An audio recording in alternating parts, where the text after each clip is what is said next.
Hello ಎಲ್ಲರಿಗೂ, ನೀವು ನಾನು ಅಂತಿರೋ ಪ್ರೀತಮ್ ಟೆಕ್ ಚಾನಲ್ನ. ಇವತ್ತು ನಾನು ನಿಮಗೆ ಒಂದು ಘಟನೆ ಹೇಳ್ತೀನಿ. ಈ ಫಿಲಮು ಬಂದಿತ್ತು ಲಾಸ್ಟ್ ಬಸ್ ಅಂತ ಹೇಳಿ, ಅದರಲ್ಲಿ ಅದು ನೋಡೋಷ್ಟು ಚೆನ್ನಾಗಿಲ್ಲ. ಫಿಲಮ್ ನೋಡಿದ್ದರಿಗೆ ಗೊತ್ತಿರಬೇಕು.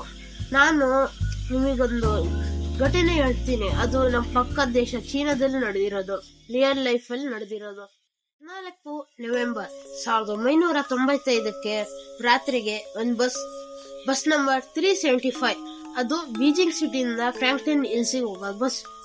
ಅದು ನೈಟ್ ಬಸ್ಸು, ಯಾಕಂದ್ರೆ ಅದೇ ಲಾಸ್ಟ್ ಬಸ್ ಆಗಿತ್ತು ಫ್ರಾಂಕ್ಲಿನ್ ಹಿಲ್ಸಿಗೆ ಹೋಗಕ್ಕೆ. ಆ ಬಸ್ನ ಮಿಸ್ ಮಾಡಿದ್ರೆ ರಾತ್ರಿಯಿಂದ ಬೆಳಗ್ಗೆ ತನಕ ಕಾಯ್ಲೇಬೇಕು, ಯಾಕಂದ್ರೆ ಲಾಸ್ಟ್ ಬಸ್ ಆಗಿತ್ತು. ಮತ್ತೆ ಫ್ರಾಂಕ್ಲಿನ್ ಹಿಲ್ಸಿಗೆ ಯಾರು ಒಬ್ರು ಹೋಗಕ್ಕೆ ಎದುರುತ್ತಿದ್ರು, ಇಬ್ರು ಹೋಗಕ್ಕೆ. ಯಾಕಂದ್ರೆ ಅಲ್ಲಿ ಯಾರೇ ಬಂದು ಹೊಡೆದ್ರು ಯಾರು ನಿಮ್ಮನ್ನ ನೋಡೋದಿಲ್ಲ, ಯಾಕಂದ್ರೆ ಅಲ್ಲಿ ಗಾಡಿಗಳು ತಿರ್ಗಾಡೋದಿಲ್ಲ ರಾತ್ರಿ ಹೊತ್ತು. ಅಲ್ಲಿ ಯಾರು ಬಂದು ಏನಾರು ಮಾಡಿದ್ರು, ಗನ್ ಶೂಟ್ ಮಾಡಿದ್ರೆ ಇಲ್ಲ ಹೊಡೆದ್ರು, ಸೌಂಡ್ ಯಾರಿಗೂ ಕೇಳಿಸೋದಿಲ್ಲ. ಅದಕ್ಕೆ ಎಲ್ಲರೂ ಎದುರುತ್ತಿದ್ರು.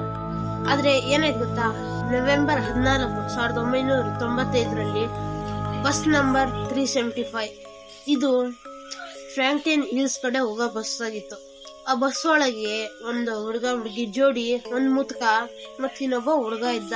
ಆಮೇಲೆ ಡ್ರೈವರು ಮತ್ತೆ ಕಂಡಕ್ಟರ್. ಡ್ರೈವರು ಫ್ರಾಂಕ್ಲಿನ್ ಹಿಲ್ಸ್ ಸೈಡ್ಗೆ ಗಾಡಿ ತಿರ್ಗ್ಸ್ಯಾರೆ. ಬೀಜಿಂಗ್ ಸಿಟಿ ಸೆಂಟರ್ ಬರಕ್ಕೂ ಹುಡುಗಿ ಇಳಿದ್ರು. ಆ ಬಸ್ಸಲ್ಲಿ ಇನ್ನು ತಾತ, ಹುಡುಗ ಮತ್ತೆ ಕಂಡಕ್ಟರ್, ಬಸ್ ಒಬ್ಬ ಇದ್ರು. ಹಂಗೆ ಫ್ರಾಂಕ್ಲಿನ್ ಹಿಲ್ ಘಾಟಿಗೆ ಹೊತ್ಬಿಡ್ತಾರೆ. ಘಾಟಿಗೆ ಹೋಗ್ತಾ ಇರೋ ಟೈಮಲ್ಲಿ ಇಬ್ರು ಕಾಣಿಸ್ತಾರೆ. ಇಬ್ರು ಕಾಣಿಸಿದ ಕಡೆಗೆ ಡ್ರೈವರ್ ಏನ್ ಅನ್ಕೊಂತಾರೆ, ಏನಾರ ಆಗ್ಬಿಡೋದು ಕಷ್ಟ ಅಂತ ಹೇಳಿ ಬಸ್ನ ಮುಂದೆ ಹೊಡ್ಕೊಂಡು ಹೋಗ್ಬಿಡ್ತಾರೆ. ಕಂಡಕ್ಟರ್ ಏನಂತಾರೆ, ಅಯ್ಯೋ ಪಾಪ ಬಸ್ ಸಿದ್ದೆ ಕಾಯ್ತಾ ನಿಂತ್ಯಾರೇನೋ ಅಸನ ಅಂತ.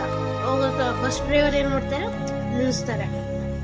ಅವಾಗ ಕೈ ಮಾಡಿದ್ದು 2 ಜನ, ಅಲ್ಲಿ ನಡ್ಕೊಂಡು ಹೋಗ್ತಿದ್ದು 2 ಜನ, ಹತ್ತಿದ್ ಮಾತ್ರ 3 ಜನ. ನನ್ನ ಅಕ್ಕಪಕ್ಕ ಇರೋ ಇಬ್ರು ಹುಡುಗರು ಒಂದು ಹಳೆಯ ಕಾಲದ ಬಟ್ಟೆ ಹಾಕಿ ನಿಂತಿರ್ತಾರೆ. ಅವ್ರ ಮೇಲೆ ಹೆಗ್ಲ ಮೇಲೆ ಕೈ ಹಾಕೊಂಡು ಒಬ್ಬ ನೇತಾಡ್ತಾ ಇರ್ತಾನೆ. ಅವ್ನಿಗೆ ಫುಲ್ ಅಂದ್ರೆ ಎನರ್ಜಿನೇ ಇಲ್ಲ, ಆತರ ಇಟ್ಕೊಂಡಿರ್ತಾರೆ. ಅವ್ರಿಬ್ರು ಹುಡುಗರು ಅವನ್ನ ತಗೊಂಡೋಗಿ ಹಿಂದ್ಗಡೆ ಲಾಸ್ಟ್ ಸೀಟಿಗೆ ಕೊಡ್ತಾರೆ. ಅವ ಕಂಡಕ್ಟರ್ ಏನ್ ಮಾಡ್ತಾನೆ, ಅವ್ನ್ ಕೆಲಸ ಮಾಡ್ತಾನೆ, ಹೋಗ್ತಾನೆ, ಟಿಕೆಟ್ ಇಸ್ಕೊಂಡ್ ಬರ್ತಾನೆ. ಹೋಗ್ತಿರೋ ಟೈಮಲ್ಲಿ ಹುಡ್ಕ ಏನಂತಾರೆ ಗೊತ್ತಾ, ಹಿಂದ್ಗಡೆ ಇರೋ ಹುಡ್ಗನ್ಗೆ ನನ್ ಪರ್ಸ್ ಕದ್ದ ಅಂತ ಹೇಳಿ ಜಗಳ ಸ್ಟಾರ್ಟ್ ಆಗತ್ತೆ. ಅದಕ್ಕೆ ಆ ಹುಡ್ಗ ಅಂತಾನೆ, ನೀನ್ ಪರ್ಸ್ ತಗೊಳ್ಳೋಷ್ಟು ನನಗೆ ಗತಿಗಿಟ್ಟಿದ್ದೇನಯ್ಯ ಅಂತ ಹೇಳಿ ಕೂಗ್ತಾನೆ. ಅದಕ್ಕೆ ಆರು ಮುದ್ಕ ಕೂಗೋ ಸ್ಟಾರ್ಟ್ ಮಾಡ್ತಾನೆ. ಆ ಹುಡುಗನು ಕೂಗೋ ಸ್ಟಾರ್ಟ್ ಮಾಡ್ತಾನೆ. ಆಮೇಲೆ ಮುದ್ಕ ಸುಮ್ಮನೆ ಆಗ್ತಾನೆ. ಹುಡುಗ ಕೂಗ್ತಾನೆ ಇರ್ತಾನೆ. ಕಂಡಕ್ಟರ್ ಬರ್ತಾರೆ, ನೀವಿಬ್ರು ಕೂಗ್ತಾ ಇದ್ರೆ ನಾನ್ ನಿಮ್ಮ ಬಸ್ಸಿಂದ ಇಳಿಸ್ತೇನಂತ. ಆಗ ಮುದ್ಕನು ಕೂಗೋ ಸ್ಟಾರ್ಟ್ ಮಾಡ್ತಾನೆ, ಆಮೇಲೆ ಹುಡುಗನು ಕೂಗೋ ಸ್ಟಾರ್ಟ್ ಮಾಡ್ತಾನೆ. ಅದಕ್ಕೆ ಕಂಡಕ್ಟರ್ ಸೀಟ್ ಬಂದು ಏನ್ ಮಾಡ್ತಾನೆ, ಆ ಹುಡುಗ ಮತ್ತೆ ತಾತಂಗನ ಹೊರಗೆ ಬಿಟ್ಟು ಫ್ರಾಂಕ್ಲಿನ್ ಹಿಲ್ಸ್ ಕಡೆ ತಗೊಂಡೋಗಿರ್ತಾರೆ. ಆಮೇಲೆ ತಾತ ಮತ್ತೆ ಹುಡುಗ ಏನಾದ್ರು ಗೊತ್ತಾ, ಮುದ್ಕ ನಿನ್ನಿಂದಾನೆ ಆಯ್ತು ಅಂತ ಹೇಳಿ ಅವ್ರಿಬ್ರು, ಹುಡುಗ ಬಾಯಿಗೆ ಬಂದಿದ್ದಷ್ಟು ಬೈತಾನೆ ಇರ್ತಾನೆ. ಅವಾಗ ಮುದ್ಕ ಅಂತಾನೆ, ನೀನ್ ಏನಾರ 3 ಜನಕ್ಕೆ ನೋಡಿದ್ಯಾ, ಅವಾಗ ರೋಡಲ್ಲಿ ಹೋಗ್ತಿರೋ ಟೈಮಲ್ಲಿ ಕಂಡಕ್ಟರ್ ನಿಲ್ಸಕ್ ಹೇಳಿದ್ರಲ್ಲ, ಆ 3 ಜನ ನೀನು ಗಮನಿಸ್ದ್ಯಾ? ನಾನು ಪದೇ ಅವ್ರನ್ನೇ ನೋಡ್ತಿದ್ದೆ. ಅವ್ರಿಗೆ ಕಾಲೇ ಇಲ್ಲ, ಗಾಳಿಯಲ್ಲಿ ಆಡ್ತಾ ಇದ್ರು. ನಂಗೆ ಯಾಕೋ ಒಂಥರ ಅನಿಸ್ತು. ಅದಕ್ಕೆ ನಿನಗೂ ಬೇಕಂತ ಹೇಳಿ, ನೀ ಪರ್ಸ್ಕೋದಿಲ್ಲ ಅಂತ ನಂಗೆ ಗೊತ್ತು, ಆರ ಬೇಕಂತ ಹೇಳಿ ನಾನೇ ಕರ್ಸ್ದೆ ಹೊರಗಡೆ. ಮತ್ತೆ ಕಂಡಕ್ಟರ್ ಮತ್ತೆ ಡ್ರೈವರ್ ಇಲ್ಲಿ ಅಂತ ಕೇಳ್ತಾನೆ, ಅವ್ರನ್ನ ಕಾಪಾಡ್ಬೇಕಿತ್ತಲ್ಲ ನಾವು ಅಂತ. ಆದ್ರೆ ಈಗ ಟೈಮ್ ಇರೋಯ್ತು, ಅವರೆಲ್ಲ ಹೋಗ್ತಾರಂತ ಹೇಳಿ ಆಮೇಲೆ ಎಂತ ಮಾಡ್ತಾನೆ ಮುದ್ಕ, ಅಲ್ಲೇ ಒಂದು ಪೊಲೀಸ್ ಸ್ಟೇಷನ್ ಇರುತ್ತೆ, ಅಲ್ಲಿ ಹೋಗ್ತಾನೆ. ಅಲ್ಲಿ ಹೋಗಿದ ತಕ್ಷಣ ಪೊಲೀಸ್ ಹತ್ರ ಹೇಳ್ತಾನೆ, ನಾವು ಗಾಡಿಯಲ್ಲಿ 3 ದೆವ್ವಗಳನ್ನ ನೋಡಿದ್ರೆ ಅಂತ. ಅವಾಗ ಪೊಲೀಸರು ನಂಬಿಲ್ಲ, ನಗ್ತಾ ಕೂತ್ರು.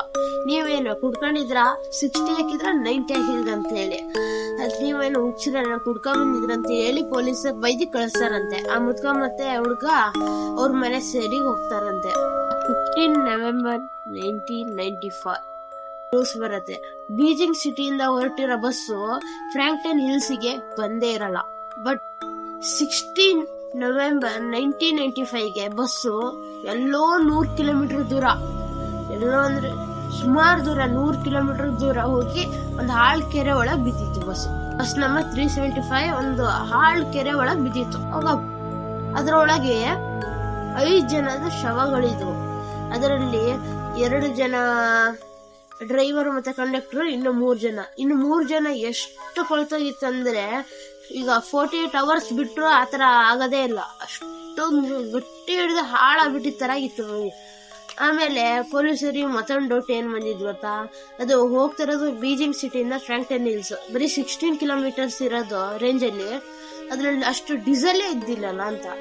ಆಮೇಲೆ ಡೀಸೆಲ್ ಕ್ಯಾನ್ ಓಪನ್ ಮಾಡಿ ನೋಡಿದ್ರೆ ಫುಲ್ ಬ್ಲಡ್ ತುಂಬ್ಕೊಂಡಿತ್ತು, ಆ ಕ್ಯಾನ್ ಇಡೀ ಬ್ಲಡ್ ತುಂಬ್ಕೊಂಡಿತ್ತು. ಈ ಒಂದು ಮಿಸ್ಟ್ರಿ ಆದ ಕಥೆನ ಯಾರು ಇನ್ನೂ ಪೊಲೀಸರಿಗೂ ಕಂಡುಹಿಡ್ದಕ್ಕಾಗಿಲ್ಲ. ಅದು ಇನ್ನೂ ಸಾಲ್ವ್ ಮಾಡ್ತಾನೆ ಇದ್ದಾರೆ, ಅದು ಗೊತ್ತಾಗ್ತಿಲ್ಲ ಏನಂತೇಳಿ. ಈ ವಿಡಿಯೋದಲ್ಲಿ ನಾ ಹೇಳಿದ ಇನ್ಫಾರ್ಮೇಶನ್ ಬೇಕಂದ್ರೆ ಡಿಸ್ಕ್ರಿಪ್ಷನ್ ಅಲ್ಲಿ ಹಾಕಿರ್ತೀನಿ, ನೋಡ್ಕೊಳ್ಳಿ. ಈ ವಿಡಿಯೋ ಇಷ್ಟ ಆದ್ರೆ ಲೈಕ್, ಸಬ್ಸ್ಕ್ರೈಬ್ ಮತ್ತೆ ಕಮೆಂಟ್ ಮಾಡಿ. ಇದು ಸಮೀರ್ ಎಮ್ಲಿನ್ ಅವರು ವಿಡಿಯೋ ತುಂಬಾ ಇಷ್ಟ ಆಗಿತ್ತು, ಅದಕ್ಕೆ ನಾನು ಒಂದು ವಿಡಿಯೋ ಮಾಡಿ ಬರ್ತೀನಿ ಆಯ್ತಾ.